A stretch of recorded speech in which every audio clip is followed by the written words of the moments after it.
Оорудан айыгуунун жаңы ыкмасы. Маалымат технологиясы өнүккөн азыркы доордо адамдардын көпчүлүгү дарыланууда илимдин эң акыркы жетишкендиктерин далил кылышып, ооруган убакта врачка гана кайрылуу зарыл деген ойду бекем кармап алышкан. Ал эми пайгамбарыбыз Мухаммад Мустафа саллаллаху алейхи вассалам көрсөтүп кеткен дарылануу жолдоруна көп маани бере беришпейт. Бирок ушуга карабастан акыркы күндөрдө атеисттик көз караштагы батыш дарыгерлери нейролингвистикалык программалоо аркылуу оорулуу адамды сөз менен дарылоо методун ачыкка чыгара башташты. Бул дарылоонун негизги методу төмөнгүдөй. Оорулуу адам адегенде өзүн колго алып, жүрөгүн тынчап алып келип, күн сайын мен бул ооруну сөзсүз жеңем. Ага менин кудуретим жетет. Менин абалым күндөн күнгө жакшы деген позитивдүү сөздөрдү кайра кайталашы керек. Батыш дарыгерлери оорулуу адамдын уктаардан мурда жана ойгонгондо айткан бул сөздөрү анын оорусунун айыгып кетүүсүнө салым кошконун жана денесинин иммунитети күчтүү боло баштаганын байкашкан. Бул учурда бизде бул кантип ишке ашып жатат деген суроо туулат.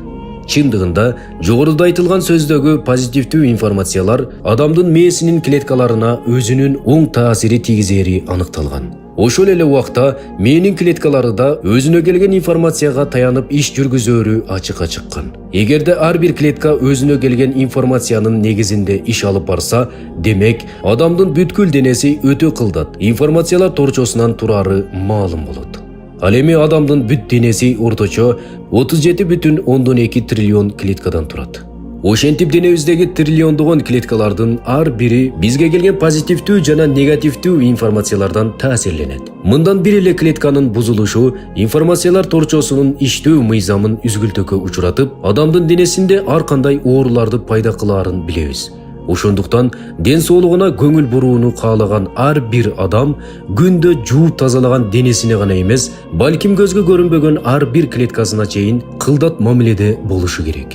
Клеткаларыбызды сактоонун жолу негативдүү информациялардан сактануу менен гана ишке ашат. Демек, мындан кийин ар бирибиз жаман сөз сүйлөп, урушуп талашуудан, жада калса жаман сөз сүйлөөдөн алыс болгонго аракет кылышыбыз керек. Анткени триллиондогон клеткалардын ар бири сага баш ийип, сенин кызматыңда, сенин буйругуңду күтүп турушат. Сен уккан информация алардын ар бирине чейин жетет. Жакшы кабар уксаң, алар да кубанат. Денең күчкө толот, иммунитетиң көтөрүлөт. Ал эми жаман кабар уксаң, алсызданып кайгырат. Денең күчүн жоготот. Иммунитетиң түшүп кетет. Ошондуктан аларга көңүл бур. Алар сен үчүн жашап жатат. Сен да алар үчүн жашагын. Аларды канчалык абайласаң, алар да сени ошончолук абайлашат. Ошондуктан көңүлүңдү ач, жүрөгүңдү тынчтант.